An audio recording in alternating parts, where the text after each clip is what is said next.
नमस्कार दोस्तों, मैं सुरेश कुमार और आप देख रहे हैं कृषि जगत टेक्नोलॉजी। दोस्तों, इस वीडियो में मैं आपको बताऊंगा कि आप अपने खेत में प्राकृतिक रूप से खेती किस प्रकार से कर सकते हैं। आपने प्राकृतिक खेती के बारे में कभी सुना है? अगर सुना है तो मुझे कमेंट करके बताना, नहीं तो इस वीडियो को पूरा देखना कि प्राकृतिक खेती किस प्रकार से की जाती है और इसके क्या क्या फ़ायदे हैं तथा इसकी प्राकृतिक खेती के किस प्रकार से जांच की जाती है। इस वीडियो में पूरा हम आपको बताएंगे। मैं इसको जानने के लिए गांव बुढेड़ा, तहसील लवारू, जिला भिवानी, हरियाणा के कृष्ण शर्मा के पास आया हुआ हूं। वो हमें बताएंगे कि उन्होंने किस प्रकार से प्राकृतिक खेती करते हैं। इन्होंने प्राकृतिक रूप से जो खेती की है ये कपास की है। देख लीजिए कपास की खेती किस प्रकार से इन्होंने की है, किस प्रकार से इनकी खेती है। आप देख सकते हैं इन्होंने कितनी अच्छी फसल ले रखी है इसकी, किस प्रकार से इसमें फ्रूट आया हुआ है। देख लीजिए किस प्रकार से फ्रूट आया हुआ है। जो भी फ्रूट खिल चुका है वो देख लीजिए। प्राकृतिक खेती का एक ये फ़ायदा है कि कोई भी फ्रूट बेकार नहीं जाएगा इसमें। देख लीजिए कोई भी फ्रूट अगर बेकार हो, ऊपर से नीचे तक देख लीजिए आराम से। मैं आपको लाइव दिखा रहा हूँ कि ऊपर से नीचे तक कि कोई भी फ्रूट इसका ख़राब नहीं हुआ है। जबकि हम अगर रासायनिक रूप से खेती करते हैं तो इसके कपास के नीचे वाले जो फ्रूट हैं ख़राब हो जाते हैं, बुझ जाते हैं। जबकि इसकी सभी को दो चार दिखाता हूँ मैं आपको। देख लीजिए, ये देखिए इसके नीचे तक देखिए आराम से, कोई भी फ्रूट ख़राब नहीं हुआ है। इस प्रकार से प्राकृतिक खेती का सबसे पहला फ़ायदा तो ये है कि कोई भी फ्रूट ख़राब नहीं होगा तो ऑटोमेटिक ही हमारी खेती की पैदावार बढ़ेगी। इसलिए एक तो हमारा खर्चा कम हो जाएगा, प्राकृतिक खेती में हमारा खर्चा कम हो जाएगा। दूसरा, पैदावार बढ़ जाएगी। तो क्या आप सभी किसान भाई प्राकृतिक खेती करना चाहेंगे? क्योंकि देख लीजिए किस प्रकार से कितनी अच्छी फ्रूटिंग आई हुई है। मुझे तो इसे देखने को बार बार मन कर रहा है, मन को बहुत भाई हुई है। क्या आपको भी ये फसल अच्छी लग रही है? देख लीजिए सभी फ्रूट कितने अच्छे फ्रूट आए हुए हैं। कई खेत क्या होते हैं, कई खेतों में कपास तो है, कई लंबी लंबी जो और ऊंचाई पर भी गई हुई है, लेकिन उसमें फ्रूट की मात्रा एक समान नहीं है। देख लीजिए इसमें फ्रूट की मात्रा सभी पेड़ पर आराम से देख लीजिए, सभी पेड़ों पर, थोड़ा आगे दिखाता हूँ मैं आपको, सभी पेड़ों पर समान रूप से फ्रूट है। ऐसा नहीं है किसी को दो फ्रूट लगे, किसी को 5 लगे, लेकिन वो सभी के सभी पेड़ों को फ्रूट बहुत अच्छे हैं। देख लीजिए किस प्रकार से कितने अच्छे फ्रूट आए हुए हैं। और जो भी फ्रूट इसका खिला हुआ है, जो भी टिंडा खिला हुआ है, वो बिल्कुल आराम से निकाल सकते हैं हम।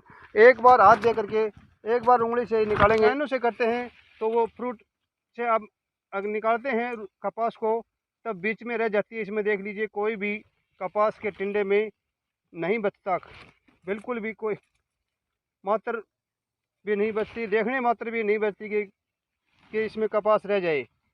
तो दोस्तों, अगर आपको ये वीडियो अच्छी लगे तो अपने दोस्तों को शेयर करना, इस वीडियो को एक लाइक करना। अगर आप मेरे इस चैनल पर नए हैं तो इस चैनल को सब्सक्राइब करना। जिस प्रकार से हम रासायनिक रूप से इनको करते हैं, खेती को करते हैं, तो पेड़ के जो टहनियाँ हैं मात्र हाथ लगाने से टूट जाती हैं, लेकिन ये नहीं टूटती। देखो कितने लचीलापन आ जाता है, टूटती नहीं है जल्दी से। मच्छर भी नहीं है। एक फ़ायदा और है कि अभी प्राकृतिक खेती का कोई मच्छर नहीं है। जबकि बरसात का मौसम है, बरसात के मौसम में तो वैसे ही स्वाभाविक रूप से मच्छर हो जाते हैं, लेकिन यहाँ कोई मच्छर नाम की कोई चीज़ नहीं है। अब हम किशन जी से पूछेंगे कि इसमें आपने क्या क्या लगाया है। बताइए शर्मा जी। सबसे पहले तो मैं आपके दर्शकों को हाथ जोड़ के मेरा राम राम, और मैं अपने खेत के ऊपर सुरेश भाई का स्वागत करता हूं, जो कि इतना कीमती समय निकाल के मेरे पास आए हैं। अब आपको शर्मा जी बताएंगे कि प्राकृतिक खेती की शुरुआत कहाँ से करें। प्राकृतिक खेती के बारे में आपने सुन तो लिया कि प्राकृतिक खेती होती है, किस प्रकार से की जाती है, लेकिन प्राकृतिक खेती की शुरुआत कहाँ से करें, ये शर्मा जी बताएंगे आपको कि प्राकृतिक खेती किस प्रकार से शुरू करें। बताइए शर्मा जी। देखो, प्राकृतिक खेती को करने के लिए सबसे पहले अपने को अग्निहोत्र चाहिए। अग्निहोत्र सुबह और शाम एक टाइम होता है, उसकी एक वेप होती है, उसको भर लो, उसके हिसाब से वो टाइम बताएगी, उस हिसाब से अग्निहोत्र होता है। फिर अग्निहोत्र भस्म है, ये अग्निहोत्र का पानी है मेरे पास, ठीक है। ऊर्जा जल बोलते हैं इसको, ये ऊर्जा जल। हाँ। तो हाँ, सबसे पहले ये दो का पानी है। हाँ, सबसे पहले दो ये, सबसे पहले ये यूज किया जाता हाँ। है। फिर उसके बाद में देते हैं फफूंद भक्षक, फफूंद भक्षक, हाँ, जिसको ट्राइकोडर्मा भी कहते हैं। लेकिन हमारे जो ये टीसीबीटी का है, इसके अंदर 4 होते हैं, एक ही उसमें बोरियो बेसियाना, ट्राइकोडर्मा और 2 और होते हैं, यानी कि 4 भक्षक होते हैं। तो तुरंत कंट्रोल कर लेते हैं किसी प्रकार का भी फंगस हो उसको। फिर उसके बाद में ये है जीवाणु जल, ये जीवाणु जल, इसमें टंकी। जीवाणु जल क्या काम आता है जी? ये भी बताता हूँ मैं। जीवाणु जल है। इसके एक किट आती है जीवाणु, वो कैप्सूल कल्चर के नाम से टीसीबीटी में मिलती है, 100 ऐप से मिलती है। ये 100 ऐप डाउनलोड करने के बाद में सारे प्रोडक्ट मिल जाते हैं वहाँ पर। तो इसको क्या करना है, 7 कैप्सूल आएंगे, एक जामुन की बोतल आएगी, 10 लीटर पानी, 100 ग्राम गुड़ को उबालो। सुबह ठंडा होने पर 2 कैप्सूल आते हैं, उसमें से एक कैप्सूल डालते चलो। जीवाणु की बोतल, वो जामुन की बोतल है, वो डाल दो। अच्छा जी। 7 दिन के अंदर वो फर्मिनेंट हो जाएगा, आपका गड्ढा हो जाएगा। उसमें से 2 लीटर निकालो, 2 लीटर निकाल के ये 200 लीटर का ड्राम लो, उसमें 2 लीटर डाल दो, 2 केजी गुड़ डाल दो, पानी डाल दो, 2 केजी लस्सी डाल दो, छाछ भी बोलते हैं, लस्सी डाल दो। ये 7 दिन में फर्मिनेंट हो जाएगा। उसको चला दो, 1 एकड़ के लिए 200 लीटर पर्याप्त है।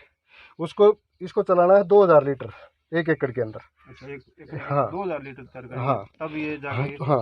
अब रही खाने के, क्योंकि हमने भाई जीवाणु भी दे दिए, फंगस का भी इलाज कर दिया, अब पौधे को खुराक भी चाहिए, ज़मीन में कुछ है ही नहीं। तो उसके लिए हमें क्या करना पड़ेगा, एक भस्म रसायन बनती है, 7 प्रकार की मिट्टी आती है, उसको घड़े के द्वारा 1 ही दिन का प्रोग्रेस होता है, उसको जला के उसमें भस्म रसायन बना के आधा किलो भस्म रसायन और 1 खनिज कंपोस्ट बनता है अपना गोबर का, 2 केजी वो डाल दो। अगर आप भस्म रसायन के बारे में पूरा जानना चाहते हैं तो कमेंट करना, मैं आपके लिए एक नई वीडियो लेकर के आऊँगा। हाँ, उसके लिए भस्म रसायन के लिए वीडियो बड़ी हो जाएगी, हम अगर इसको बताएंगे तो शर्मा जी आगे बताइए। 2 केजी भस्म रसायन, 500 ग्राम भस्म रसायन, 2 केजी खनिज कंपोस्ट इसके अंदर डालिए, 2 किलो ड्रम के अंदर परमानेंट कीजिए, छानिए और ड्रिप से चलाइए या फेंकिए, कैसे भी करिए, पौधों को देना है हमें। वो देने वाले की अटैक होती है, कैसे देगा। तो ये चीज़ें हैं, जब ये चीज़ें जो है ना, ये देते हैं तो उस टाइम के ऊपर पूरा मच्छर कंट्रोल होता है। ये मच्छर से चबता नहीं, क्योंकि पौधे के अंदर वो कैपेसिटी होती है, आयरन, तांबा और जिंक, मैग्नीशियम, पूरे तत्व होते हैं। तो जब पौधे के अंदर पूरे तत्व होंगे ना, तो किसी मच्छर से चबेगा नहीं, तब हमारे खेतों में बीमारी कम आती है। इसका राज है ये प्राकृतिक खेती का। प्राकृतिक खेती के बारे में आपने बताया शर्मा जी ने, क्या खुराक देने के लिए एक तो क्या बताया आपने, अणुजल, एक तो अणुजल तैयार करना है खुराक देने के लिए, दूसरा जैव रसायन ही है। ये देखो मेरे पास बिलव रसायन है। अब ये जब जमीन में जाता है तो जमीन को एकदम वो बना देता है। दिखा दो पूरा वीडियो, उसकी कर ले आराम से, फोटो बना।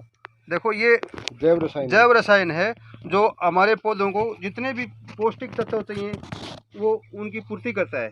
अच्छा, एक ये जैव रसायन है, जैसे मतलब एक ये जैव रसायन के नाम का है जी, ये बिलव रसायन, ये बिलव रसायन है। और ये अपने लेसवे का, ये लेसवे का रसायन तैयार किया गया है, ताकि ये भी अगर कोई स्प्रे डालनी पड़ जाए तो हमें चेपने की जरूरत है, चिपको का खर्चा नहीं होगा। बात ये है, देखो जी, ये जो लेसवे का जो तैयार किया गया है, ये देखो चिपना, ये चिप को तैयार किया गया है, न्यूट्रिएंट्स भी देशी रूप से चिप को तैयार किया गया है।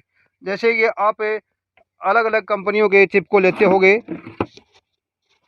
क्योंकि हर कंपनी रसायन भी अगर तुम डालते हो तो आपको मालूम नहीं होता कि चिप को भी अलग से देते हैं। चिपको के लिए अलग से आपको पैसे देने पड़ते हैं। ये गौमूत्र चिपको होगा उतना क्या काम करता है, चिपको चेपने का काम करता है, चेपने का काम करता है। बात ये पौधे पर जल्दी न उतरे, इसलिए चिपको काम आता है जी। ये गौमूत्र का है। एक बनाता हूँ द्रव्य रसायन, एक द्रव्य रसायन होता है। द्रव्य रसायन क्या काम आता है जी? द्रव्य रसायन जड़ों को लंबा करता है, सफेद रखता है और जब जितनी सफ़ेद जड़ होगी ना उतनी बढ़िया होगी। उसमें क्या करना है 1 किलो चावल उबाल लो, उबालने के बाद में उसके अंदर 1 किलो गुड़ डाल लो और एक मटके के अंदर डाल के 15 दिन के लिए कोई छाया में रख दो पेड़ के साथ में। हाँ जी। उसको 15 दिन के बाद में घोल के ड्राम में डालो, 2 किलो गुड़ डालो, 3-4 दिन रखो, परमानेंट हो जाएगा, उसको चला दो, काफ़ी है वो। ये कौन सा बताया आपने नाम इसका? द्रव्य रसायन। हाँ, द्रव्य रसायन क्या काम करे है जी? ये जड़ को लंबी करेगा, सफ़ेद रखेगा, किसी प्रकार की मतलब वो नहीं होने देगा जड़ में, जड़ को फुल न्यूट्रिएंट्स देगा ये।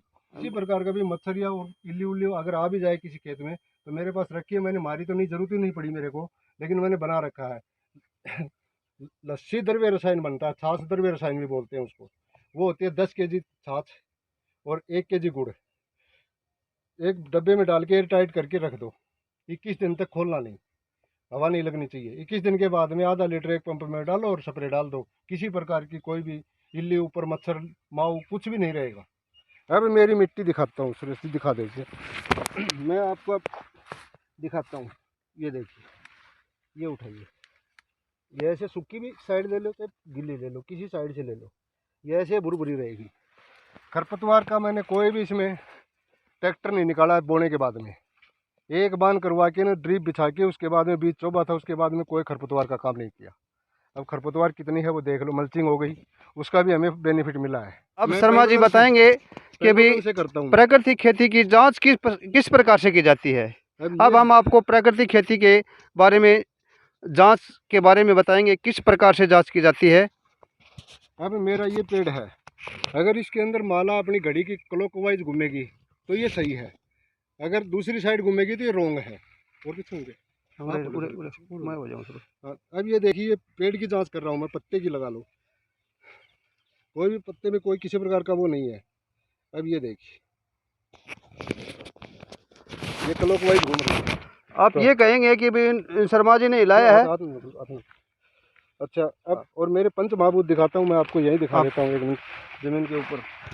पंच महाभूत बताते हैं प्राकृतिक खेती में, पंचभूत महाभूत की क्या होते हैं उनके बारे में बताएंगे। हाँ जी, ये हो गई भूमि। हाँ ये भूमि हो गई। भूमि का देखियो पंच तत्व अपना, ये है मेरी भूमि, ठीक है।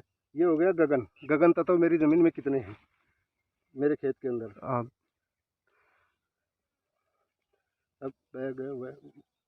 वह तो नहीं गया। अब ये देखिए आप,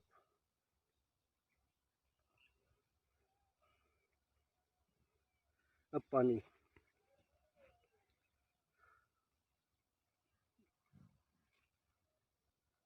अब यही जितने भी 5 तत्व हैं पंच महाभूत होता है, तो इसका देख लो, कोई भी मतलब नेगेटिव नहीं है। इन्होंने पूरा का पूरा पंच तत्वों को निरीक्षण करके बताया है कि ये पंच तत्व इस जमीन में मौजूद हैं, स्थापित हो चुके हैं। इसलिए इसको कोई और रसायन या कोई और खाद की डालने की जरूरत नहीं है। अब दिखा देता हूँ मैं, आपके बराबर में खेत है उसमें दिखा देता हूँ। आप देखो यहाँ पर, अब ये वही माला है, वही सिस्टम है, एंटी क्लॉक चल रही है। यानी इनका कहने का मतलब ये है, अगर आपकी ज़मीन प्राकृतिक रूप से तैयार हो चुकी है तो ये क्लॉकवाइज घूमेगी माला, और अगर प्राकृतिक रूप से तैयार नहीं है तो ये एंटी क्लॉकवाइज घूमेगी। बिल्कुल, ये रुद्राक्ष की माला है, ये सिस्टम बोलो, इसको पेंडुलम सिस्टम बोलते हैं। रुद्राक्ष की माला को पेंडुलम सिस्टम बोलते हैं। पेंडुलम सिस्टम के द्वारा हम इसकी मिट्टी की जांच कर सकते हैं और मिट्टी की जांच के पता लगा सकते हैं कि ये प्राकृतिक रूप से तैयार है या नहीं। आपने देखा कि जैसे ही किशन शर्मा जी के ज़मीन से मिट्टी उठाई तो पेंडुलम क्लॉकवाइज घूम रहा है, और अगर हम इसको मिट्टी को दूसरी ज़मीन से उठाते हैं, यानी जहाँ पर रसायनों का यूज़ किया हुआ है, तो यह एंटी क्लॉकवाइज घूम रहा है। तो सबसे पहले आप समझ चुके होंगे कि प्राकृतिक मिट्टी की प्राकृतिक जांच कैसे की जाती है। प्राकृतिक जांच एक पेंडुलम के द्वारा की जा सकती है। अगर हमारा पेंडुलम क्लॉकवाइज घूमता है तो ज़मीन प्राकृतिक रूप से तैयार है। अगर हमारा पेंडुलम एंटी क्लॉकवाइज घूमता है, यानी घड़ी घूमने की दूसरी दिशा में घूमता है, तो वो प्राकृतिक रूप से तैयार नहीं है, वो इसमें रसायनों का प्रयोग किया गया है। अंत में शर्मा जी से पूछते हैं कि ये प्राकृतिक मूल रूप से प्राकृतिक है, इसके बारे में इनको कितना विश्वास है। ये बताएंगे कि भी प्राकृतिक मूल रूप से प्राकृतिक खेती है इनकी, तो इनको कितना विश्वास है बताएंगे। बताइए शर्मा जी, कितना विश्वास है आपको कि आपकी प्राकृतिक खेती है? प्राकृतिक भाई साहब गाय आधारित खेती है अपनी, कोई रासायनिक नहीं, कोई केमिकल नहीं, कोई दुकान से कोई पेस्टिसाइड किसी प्रकार का भी कोई सामान ही नहीं खरीदा हमने। ओनली सिर्फ टीसीबीटी का ही जो प्रोडक्ट बनाते हैं उसकी विधि से जो बताए फार्मूले, हमारे 25 फार्मूले के आधार पर जो फार्मूले बनते हैं वो अपने खेत पर बनते हैं, वही चलते हैं। अभी तक कोई स्प्रे नहीं डाला है, ये बता दिया इसके ऊपर। किसी भी प्रयोगशाला में आप इसकी जांच करवा सकते हैं। बिल्कुल करवा सकते शर्मा हैं। जी कह रहे हैं कि अगर प्राकृतिक खेती की आपको थोड़ा भी संचय है तो हमारे खेत में आइए हाँ, बिल्कुल और मिट्टी उठाइए और किसी भी लैब में जा करके चेक करवाइए। ये 100% प्राकृतिक है, बिल्कुल इसमें किसी भी प्रकार का रसायन नहीं डला हुआ है। नहीं है। अगर आप में से किसी भाई को संचय है, कोई भाई ये कहना चाहे कि ये खेती प्राकृतिक नहीं है, तो वो यहाँ पर कृष्ण शर्मा जी के यहाँ आए या टेलीफोन पर बात करके आ सकता है। बिल्कुल किसी भी लैब में, टेलीफोन नंबर इंडिया के किसी भी लैब में, इस वीडियो की डिस्क्रिप्शन में मिल जाएगा। और किसी भी प्रकार की ऐसा नहीं है कि भी किसी भी लैब की कह रहे हैं, किसी भी लैब इंडिया में किसी भी लैब को में जा कर के आप चेक करवा सकते हैं कि ये इसकी ज़मीन है जो पेवर ऑर्गेनिक हो चुकी है। कोई भी कृषि से संबंधित डॉक्टर यहाँ आकर के देख सकते हैं और इसकी जांच कर सकते हैं। दोस्तों इस वीडियो में इतना ही, मिलते हैं अगली वीडियो में। जय हिंद, जय जवान, जय किसान।